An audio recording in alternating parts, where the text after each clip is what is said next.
Brew Strong is brought to you by Blickman Engineering, home of the Riptide. Visit them online at blickmanengineering.com.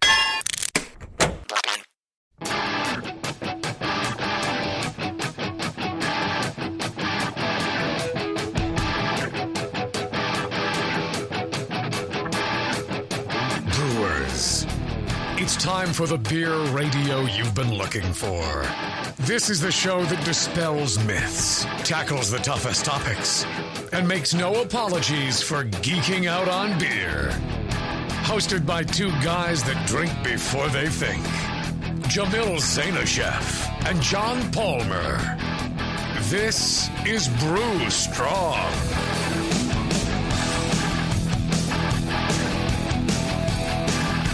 Hey, howdy, hey, my brewing brothers and sisters. Yes. Nothing. It sounds like my microphone's overdriving a little bit. You sound fine. Good. Don't sound as good as me, but you know. It's understandable. You know who sounds good, looks good, is good. That would be RJ and Josh.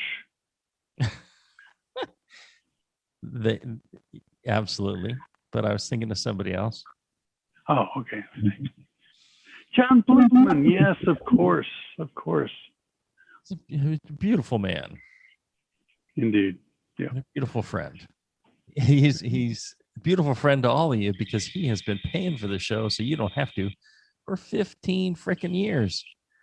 And during that time, he's also been making some amazing brewing equipment. Everything from, your more, just solid, fundamental pieces of brewing equipment in the Anvil line up to, through the Blickman line of more bells and whistles, more features, more convenience, more repeatability, and on up to the Pro line where you're getting, the ability to do, 5, 10 barrel batches, whatever you want. If you're ordering brewing equipment, do yourself a favor and check out blickmanengineering.com.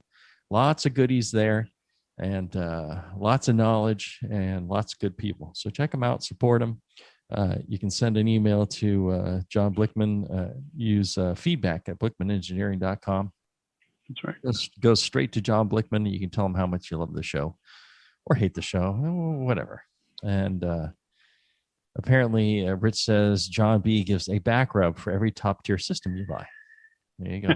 I did not know that, but he can be a little touchy feely. I don't know.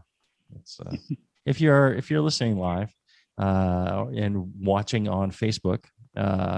You can, in the comments section there, you can ask any questions you want, and we possibly can get to them. Depends on whether John sees them or not. I'll do my best. He will do his best. That sounds great, John. That sounds great. Okay. Fred asks, Dear John, he said,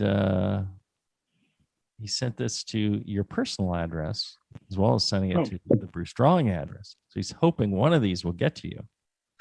Confusion reigns when specifying the optimum pH for mashing.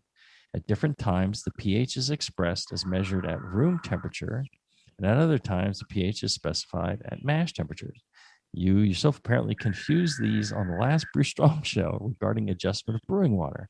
You referred to targeting a pH of 5.2 to 5.6 measured at room temperature, but in the very nomogram you described on the show, note 3 states, for best results, the mash pH should always be between 5.2 to 5.6, regardless of beer style when measured at mash temperature. And also on the nomogram, is the following note 2, the actual pH of the mash temperature, approximately 150 degrees Fahrenheit, is typically 0.35 pH less than it measures at room temperature. It's clear that you have gone to the trouble to clarify this distinction, but because of the slips that you propagated, confusion abounds. Please confirm the information in the nomogram. Note 3 is the closest to being correct. Fred wants to know, John, you screwed up. What's the matter with you, John? Yeah. Different versions. Yeah, in the previous edition, the third edition, it did say at mash temperature as opposed to room. I got that clarified to me, corrected it in the fourth edition book. Yes, the correct mash pH range that we're looking for is 5.2 to 5.6, measured at room temperature with a mash sample. pH will be about 0.3 lower if measured at mash temperature. So if you're measuring directly into your mash, which I don't recommend because it's hard on your pH meter, there you would correspondingly be looking for 4.9 to 5.3, roughly. But that 0.3 difference varies between styles due to the different amounts of buffering and different kinds of wort. You know, pale wort, stout wort, low gravity, high gravity. A lot of factors affect how much that pH changes due to temperature. But in general, 5.2 to 5.6 is what we're looking for at room temperature. If your mash pH is high, it will still work, okay? We prefer a little lower, but not too low, because that helps improve the fineness of beer flavor. If you go too low, if you go below 5 at room temperature, then you tend to shut down your amylase enzymes and you lose conversion and yield. But high pH, even if it's 6.5, it's going to convert great. Trouble is, it will taste really harsh and astringent. That's due to your tannin extraction at those pH levels. So there's the reason for the range we recommend. Yep. Yeah. Don't measure your mash temp or your pH at mash temps. You want to chill your sample down and measure that. Wesley asks, Lord Jay-Z and Vassal Palmer.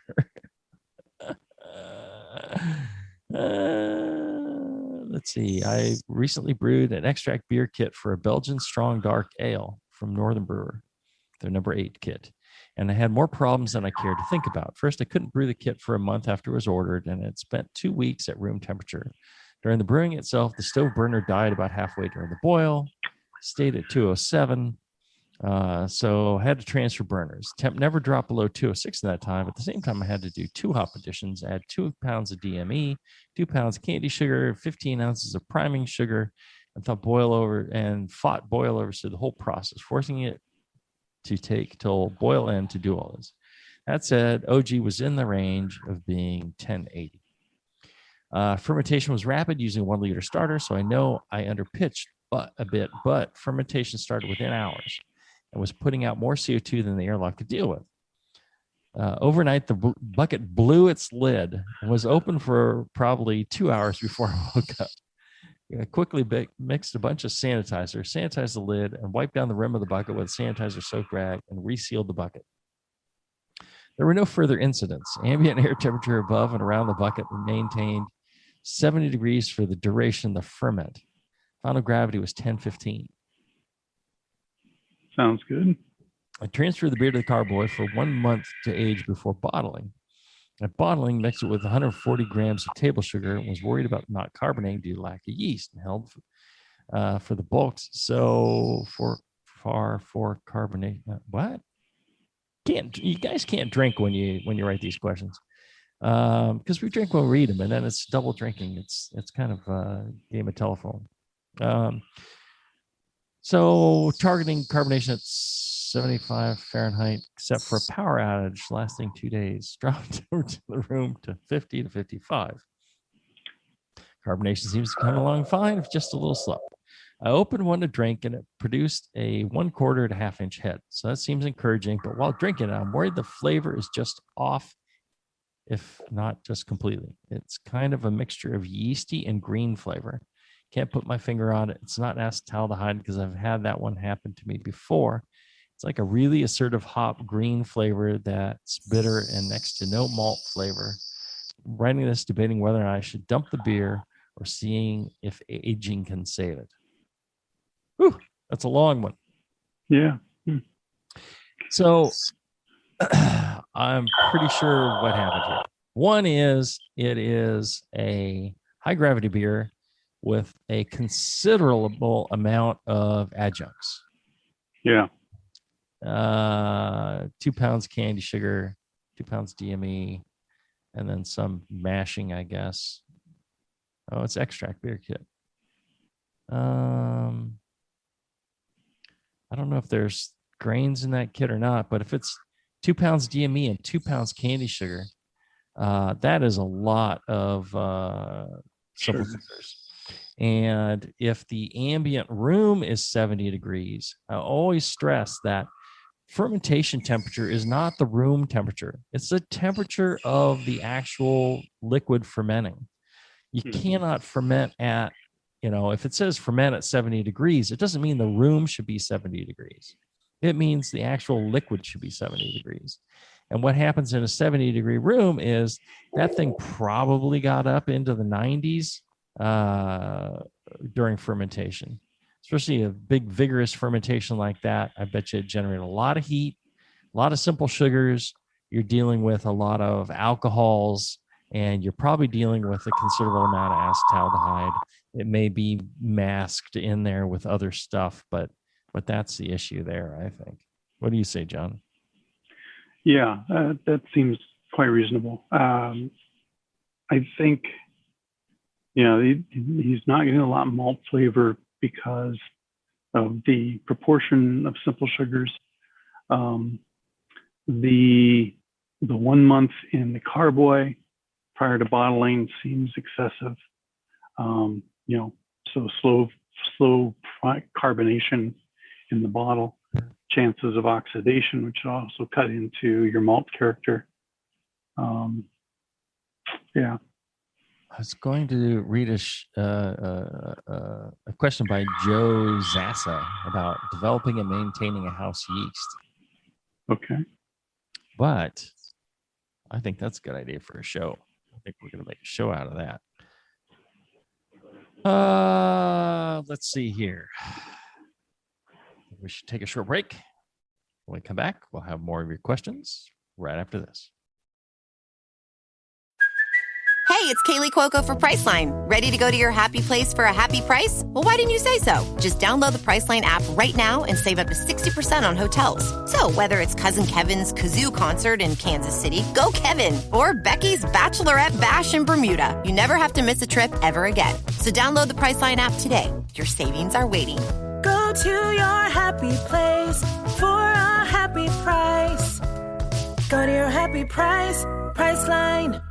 Are you looking for a simple brewing system that's great for all grain brewing, but everything on the market seems to be full of compromises? Blickman Engineering has the answer. The Blickman Brew Easy All Grain Brewing System. The Brew Easy is a complete system with easy upgrades and a beautiful compact design, perfect for any size brewing location. At its core, the Brew Easy is built on 2 gorgeous Blickman Boilermaker brew kettles, a high-temperature March pump, and either a top-tier gas burner or the new Boil Coil electric heater. The Brew Easy adapter lid allows the pots to stack on top of each other, forming an efficient, strong, and compact brewing setup that comes in 5, 10, and 20-gallon batch sizes. Upgrade your Brew Easy system with full automated control by adding a Blickman Tower of Power temp controller, and make moving around easy with the Blickman Kettle Cart. The Brew Easy is modular. If you already own a Boilermaker kettle, you can build your Brew Easy by purchasing just the modules you need. The new Brew Easy all-grain brewing system. See it today at BlickmanEngineering.com and brew with Blickman quality on your new Brew Easy.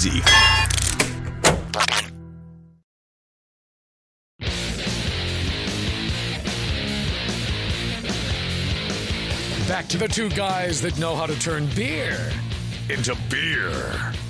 This is Brew Strong. There you go. Yeah, Jay-Z's Medical Quarter, great idea. Love to hear, what's new and synthetic in your life. People always are asking for Jay-Z's Medical Corner. Chris says, hey guys, I have 2 all-grain sessions under my belt, and I have a question for you about something that strikes me as odd. Both batches have come out with much higher original gravities than I was expecting, and I'm wondering what I'm doing or not doing that causes this.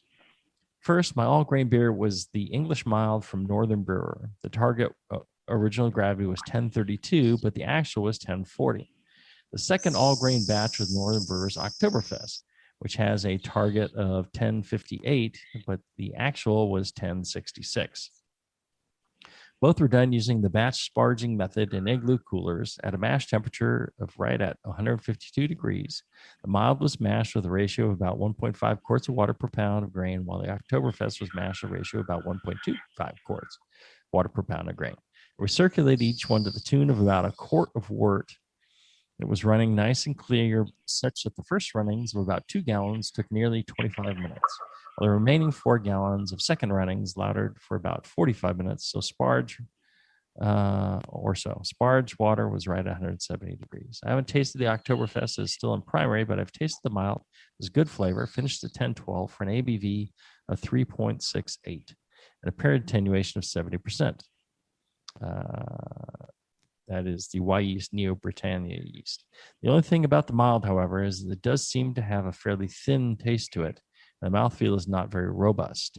I'm not sure if this is due to the fact that I may have messed something up during the mash or that I carbonated pretty low, using only half a cup of corn syrup for 5 gallon batch. If there's any other data you need, let me know.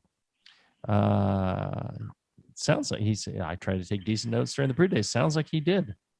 Very good job there, Chris from Tennessee. All right. So my initial thoughts are the kits that a lot of homebrew shops put out are, when they suggest an OG or something like that, they're assuming people don't do a very good job of, mashing. They do an okay job of mashing and sparging. And you're just doing a much better job of it than they expect. And that's why your OG was a bit higher. I think on the mild, a mild's always going to have a pretty low, initial gravity and finishing gravity. It should taste, pretty mildish, and it sounds like it's right. You want a lower carbonation.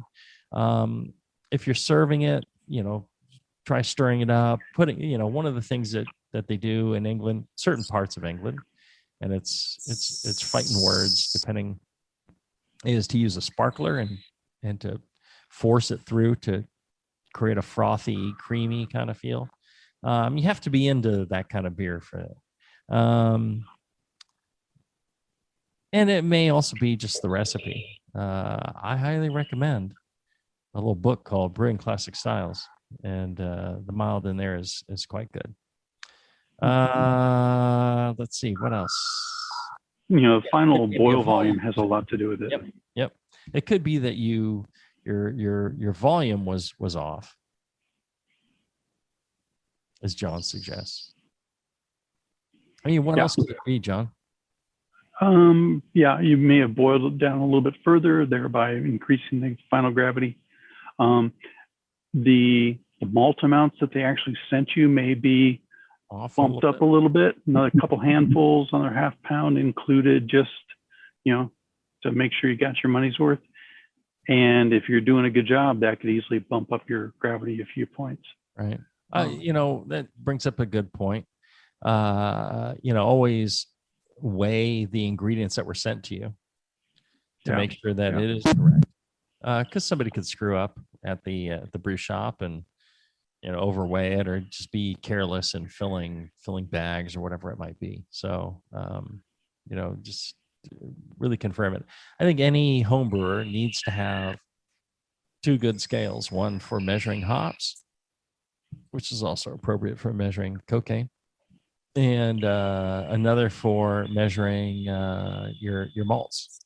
And you can get them so cheap, good scales off of eBay or Amazon. There's no reason not to have them. Or check out your local homebrew shop.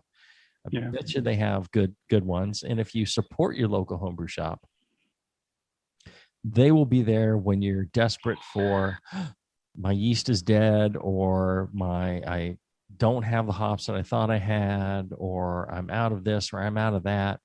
That's why you need to go and buy stuff from your local homebrew shop. Yes, maybe it is $1 more for something, or a couple of bucks more, but when you buy from them, it keeps them in business. They also bring more homebrewers into the fold, into the hobby, and then you've got more friends that share your passion around you. So 100% support your local homebrew shop. They're critical to the survival of the sport, the hobby. Yeah. And you want them there. One follow-up to the previous guy. Mhm. Calculate your efficiencies when your numbers are different than expected. And calculate the expected efficiency of the kit. If they tell you the anticipated gravity OG is 1050 and they're sending you 12 pounds of grain, if you calculate out that's like a 60% efficiency. If you're brewing at 75% or 80% efficiency, you're going to get way over that anticipated gravity. So, run the numbers, do the calculations. They're documented in How to Brew and Brewing Classic Styles. That will help give you some better information on what you might expect. I was going to say, get yourself a copy of How to Brew, because there you have all the calculations you need for, all these basics of brewing. They're in there. Let's see here. Adam was asking, I was reading Farmhouse Ales from Brewers Publications the other day, particularly the section on beer to guard. The author mentions that lagering this beer will help reduce esters. I know that the majority of esters are produced during the growth phase. I also know that esters can oxidize, lending other flavors and aromas. I have never heard that esters can be lagered out of a beer. Can you explain this? Thanks, Mills. I think that's in error. I would agree that the author may be mistaken. Perhaps some brewery said that was the case, or maybe, I guess it's possible Adam is somehow misquoting it, but I don't know. He seems pretty clear on that. The ester, the compounds, the acids that are produced during fermentation, different phases of fermentation, which may be determined by things that happen during the growth phase. It's a complex process, fermentation. But it is, you're right, Adam, that that process of fermentation is producing the compounds that will become esters. And esterification of alcohols, the acids and the alcohols combining to become these esters will happen. It can happen during fermentation, but also it can happen, post-fermentation over time. Esters can pick up as well. Once an ester has been formed, I don't know the process of ester reduction. Oxidation can change a lot of things, but I'm not sure that. I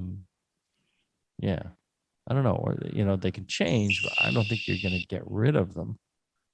I don't think you can lager out esters. Well, see, there's a point of clarification there. You don't lager them out, by say cold storage doesn't make esters go away. Oxidation, exposure to oxygen or oxidizing elements within, the beer, not necessarily molecular oxygen, but compounds that can cause chemical reactions for other compounds, could modify esters, convert them. And that's what Adam, but he's saying, I've never heard that esters can be lagered out of a beer. Right. And I think maybe that's where I was saying, okay, just cold storage of lagers is not going to make them go away. I'm more familiar with esters being created during extended storage due to esterification, which is still a yeast function, a growth function, the combination of an unsaturated fatty acid with an alcohol to detoxify the yeast cell. All right. Good question, Adam Mills. Thank you. Let's take a short break. When we come back, we'll have more of your questions right after this.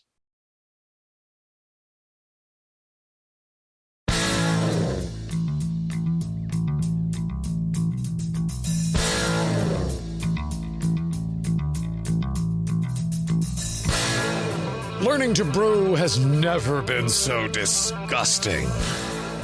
This is Brew Strong. All right, we're back. Brew Cheddar.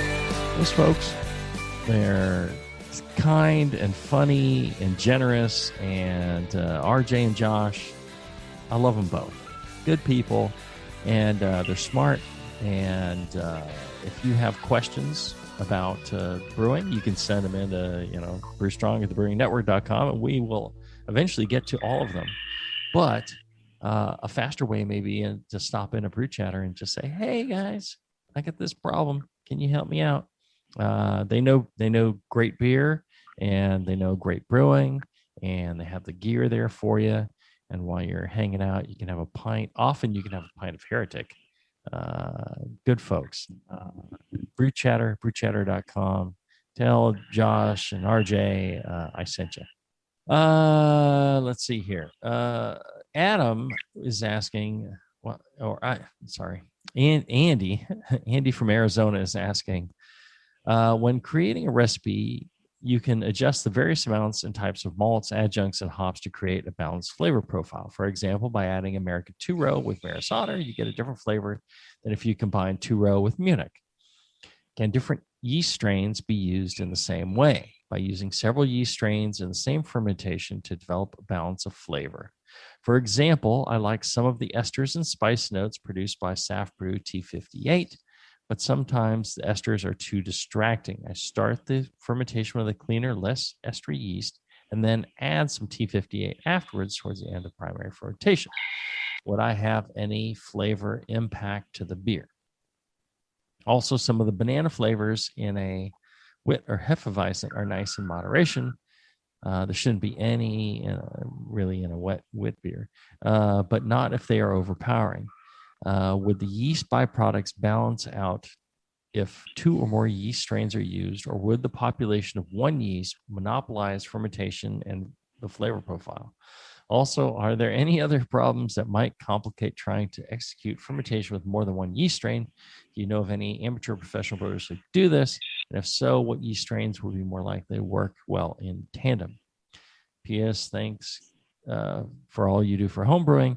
I almost quit brewing after my first batch of beer, but after listening to approximately 70% of the archives and reading John Palmer's How to Brew and Jamil saying to chef and John Palmer's Brewing Classic Styles, I haven't brewed a bad batch since and have found a lifelong hobby. Thanks, Andy from Arizona. Cool. It depends. It depends. 2 or more yeast strains can create complexity of yeast character. Mm-hmm. It is a subtle effect. In my experience, it's not where you pick up beer A and beer B and it's like, wow, look at this difference. It's subtle. Very often a multi-strain will have, like Chris says, it depends. You can have enhanced esters, you can have subdued esters, you can have any kind of character depending on the 2 or 3 yeasts you combine and the proportions at the time of fermentation and the fermentation conditions and lots of other things. Do you use multiple yeast strains at Heretic for any beers? We have. We've done a few. But not in any of our general regular production beers. Generally, have we started on one? we were doing some high gravity hazies, and we were mixing a hazy and a high gravity yeast to get the proper attenuation. But yeah, I think so. Generally, it's interesting because I think you can pitch 50% of this, 50% of that, and you can get 50% of the flavors of each. The thing is, the flavors sometimes have an interaction, right? To where you get a different character overall in some aspects. It's not like fermenting them separately and then just pouring the beers together and getting something different. I think that's one of the, if you really want to do it consistently, you would prepare your wort, you'd split it into 2 or 3, you'd pitch the yeast in each of these separately, and then you would blend the beers together. That's your way of really controlling it. When you pitch different yeast, different organisms into a given beer, the issue with that is the yeast will compete, and it's possible that they both just get along copacetically, or one kind of outstrips the other, and one's more efficient than the other. So you can get different characters. One of my favorite beers in the world is brewed by Harvey's out of England, and they have I keep forgetting if it's 9 or 11 different organisms in their yeast culture, because they're open fermentation. They've been doing it for like 150 years or however long it's been, and these open squares, they've got this culture going in it that it's extremely complex. And if you were to take those out individually and ferment with them and then blend those 9 together, I don't think you'd end up with the same beer. I think there is an interaction of, well, this organism is acidifying while this other one is fermenting, and because this organism is now fermenting at, or this yeast is now fermenting at a lower pH than it normally would, it is producing more esters or less esters, or more this or more or less that, right? It changes the environment that yeast is acting within. Right. So that's the importance of these other organisms.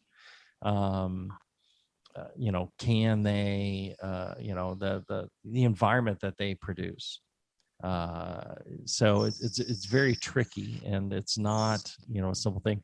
I was asked recently on a show, podcast out of England about, what would, if I could brew one beer that I don't brew, what would it be? And, it's Harvey's Best Bitter, because one, it's a great beer, but two, it's something I can't brew today. Most beers that other people brew, I think I could brew them. Give me, especially doing all those, can you brew it episodes.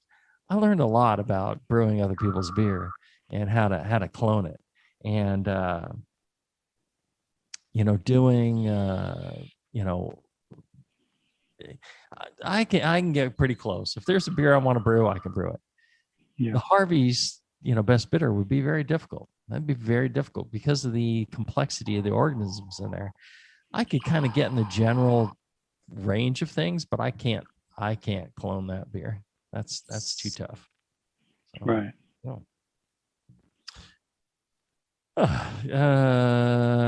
Good question, Andrew. Any questions in the comments? Well, to draw it up, the question about pH meters with the connected temperature probe.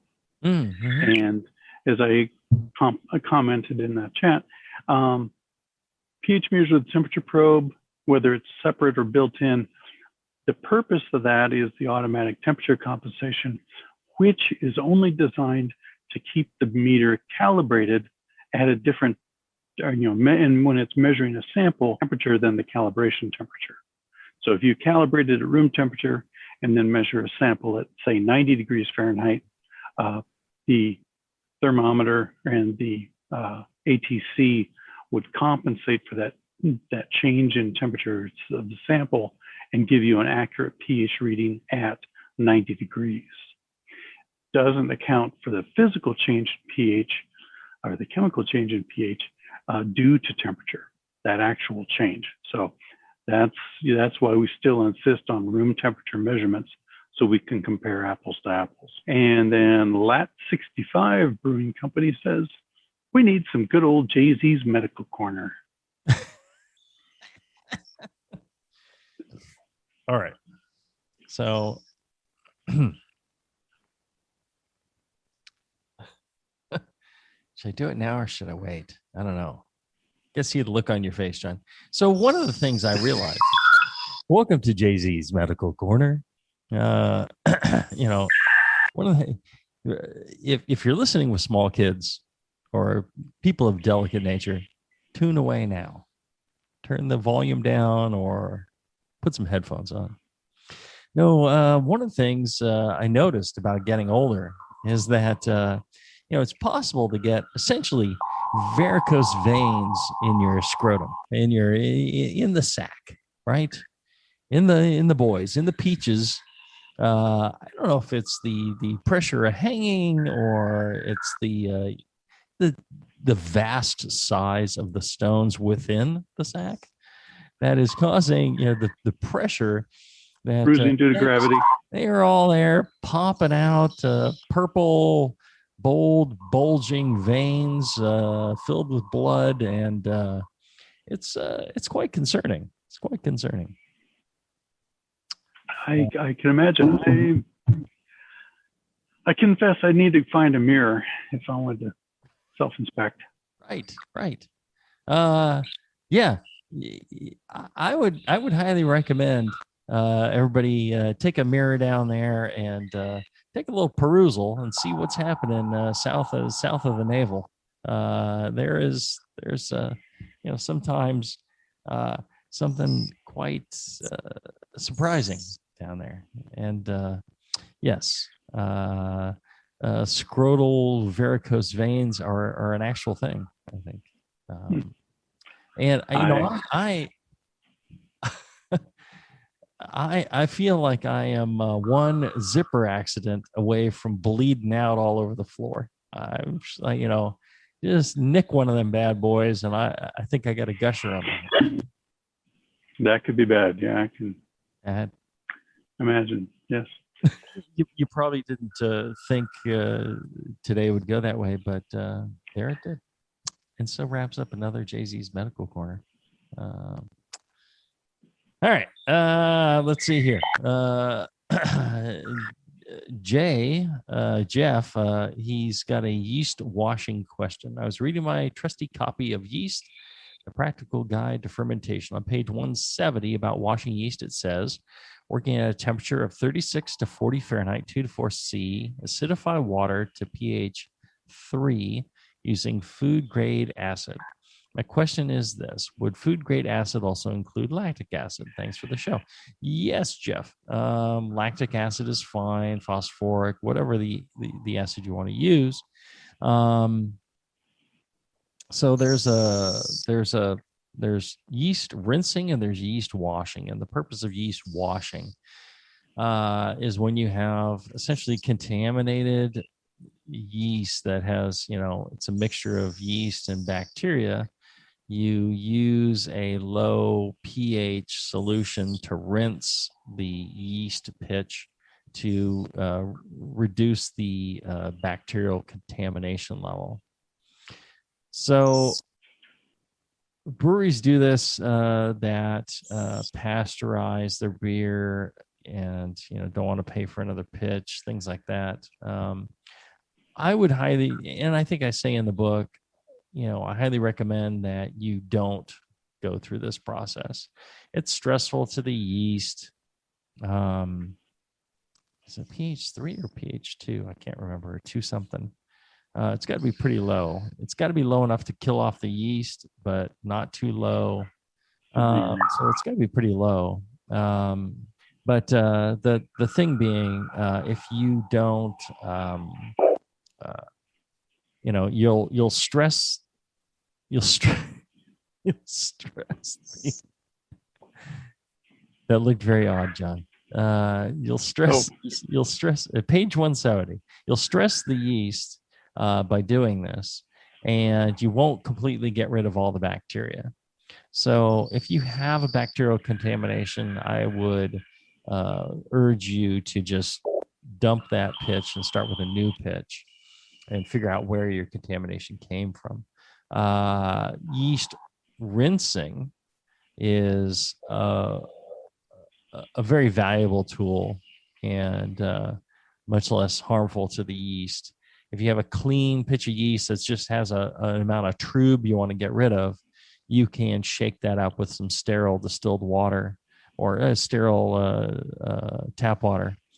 Shake that up and decant the clean yeast off of the trub. That'll drop really quickly. Mm-hmm. Yeah, 2 to 2.5. So yeah, 2 to 2.5. See, I knew it. pH 3, it was way too high. There you go. Thank you, John. I wish I had a copy of that book. That's a pretty good book. I remember writing it. Right.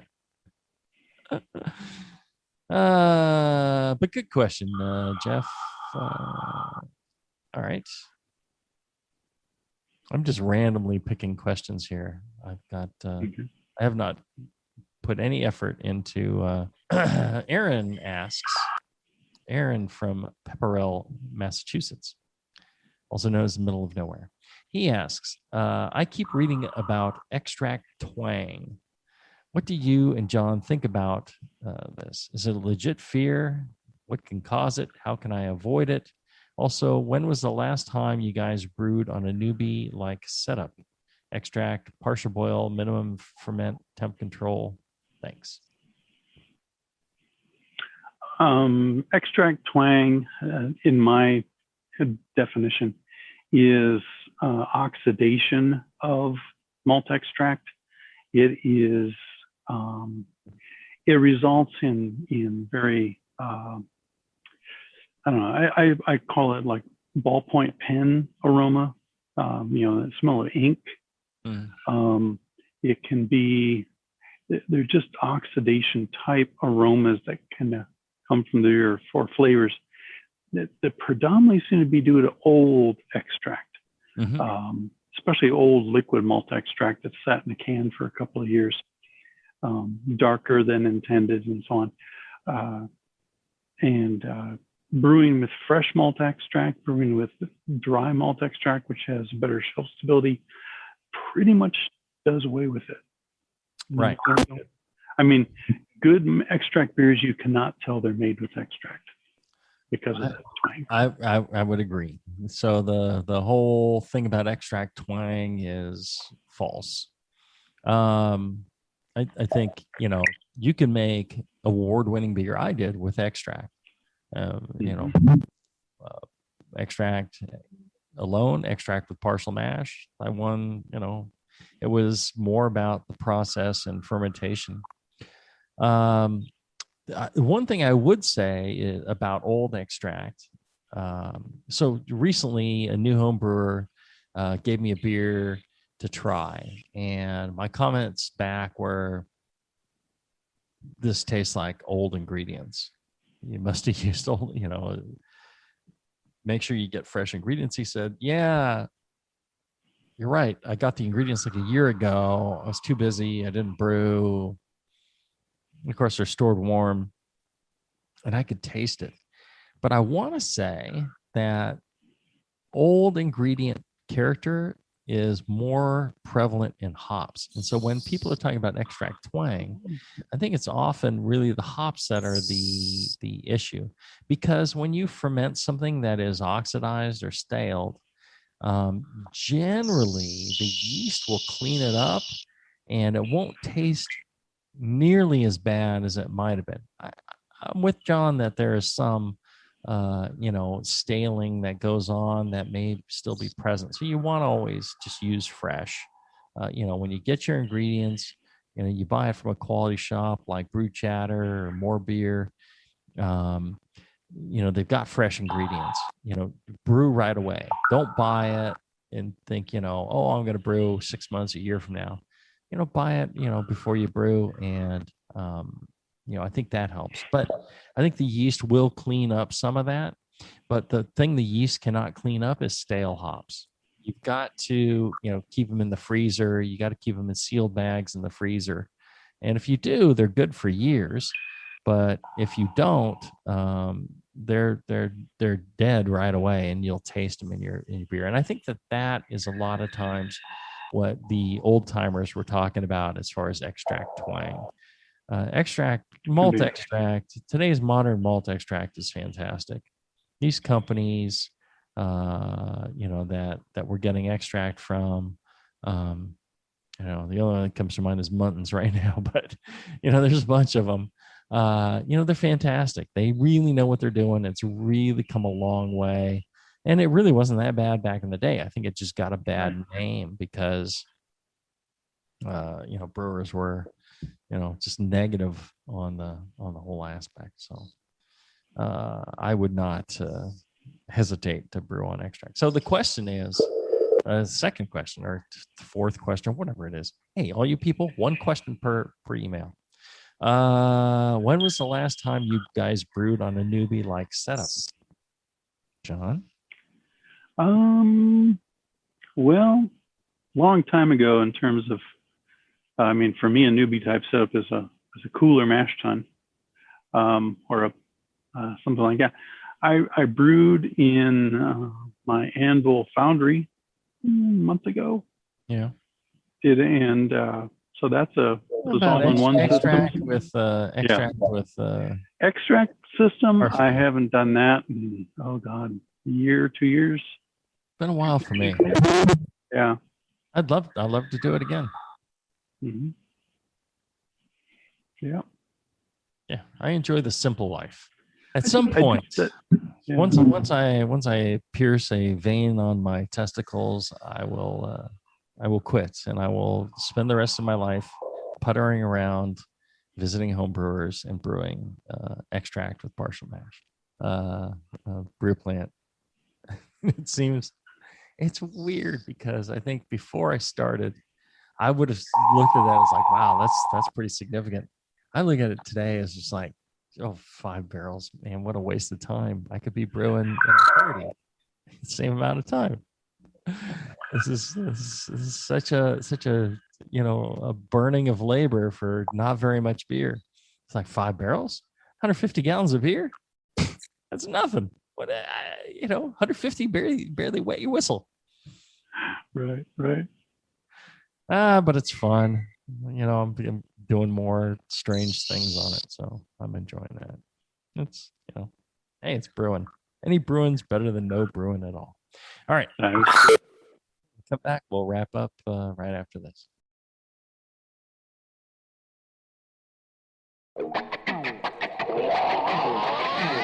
Back to the beer guys that make other beer guys look like wine guys. Brew Strong. All right, we're back. We're answering your questions live on Brew Strong here. If you have questions for John and I, you can ask them by sending them to brewstrong at thebrewingnetwork.com. It's best if you just preface it with Q&A, because then I can find them much easier when I'm doing these sorts of things. If not, that's okay. Try and keep it to one question per email. Put the most primary information at the top, and then additional details you can put in a paragraph below, so we can kind of get through those things. And if you're listening live, you can ask your questions in the chat or the comments section. Here's one. Let's see.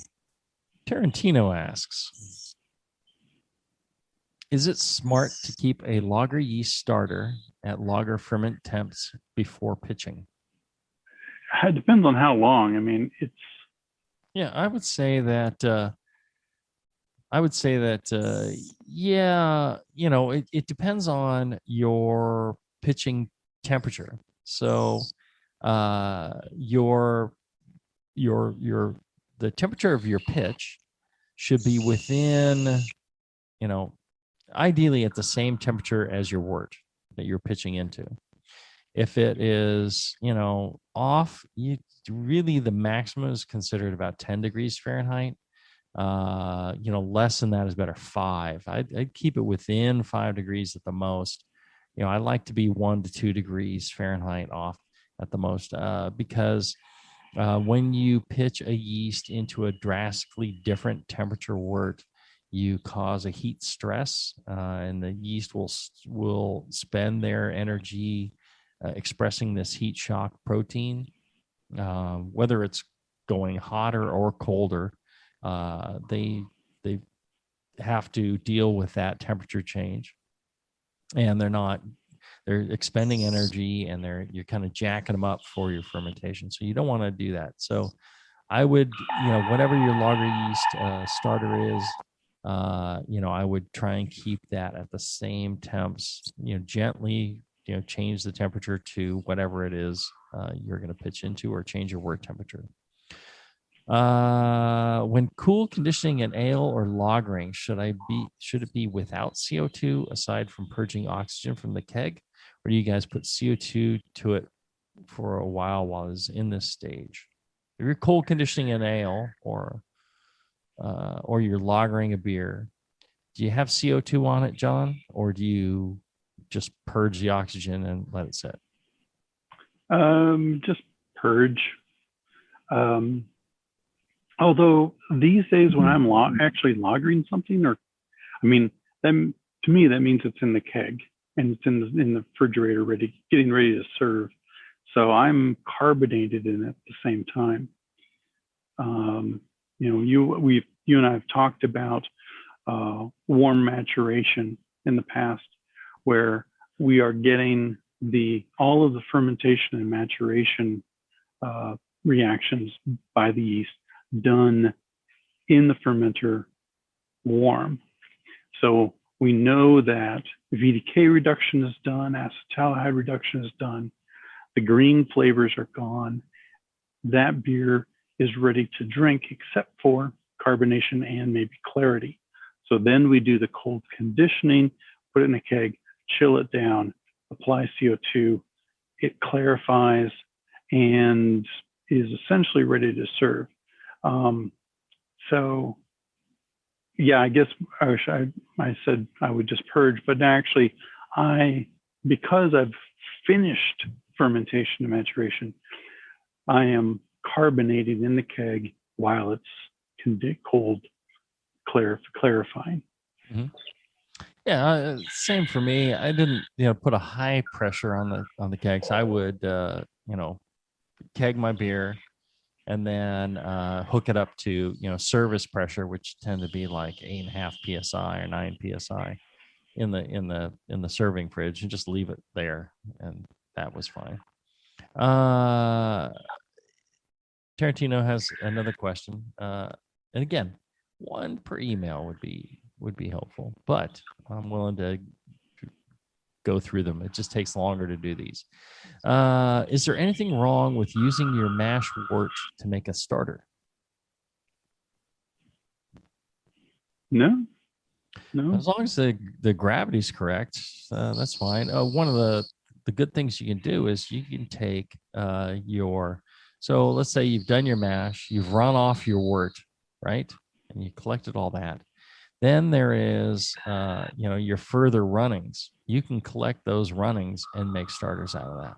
And sometimes, depending on, what the gravity is, it could be good starter wort. You may need to boil it to concentrate it up, or, add a little extract to it. But those can definitely make a good starter. No issues with that.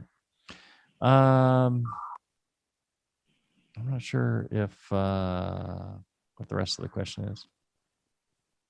Can't really use priming sugar for making starters. You need to use need maltose. Malt extract or wort, yeah.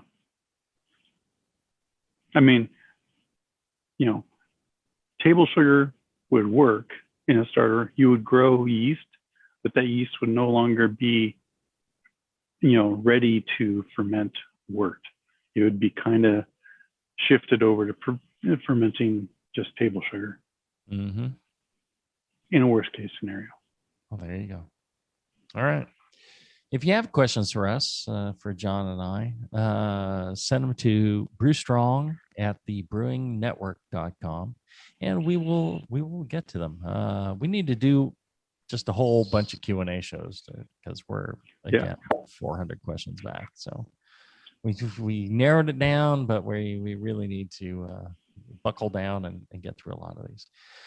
We appreciate your questions. We appreciate your support. The fact that you guys all listen means a lot to us, and it means a lot to our sponsors, Blickman Engineering, Brew Chatter, and all the other folks that advertise during the show. It helps keep shows like this on the air. So please reach out to them and feedback at blickmanengineering.com and tell them how much you love the show and that you want them to keep paying for the show so you don't have to. Till then, everybody, brew strong. Brew strong, everyone.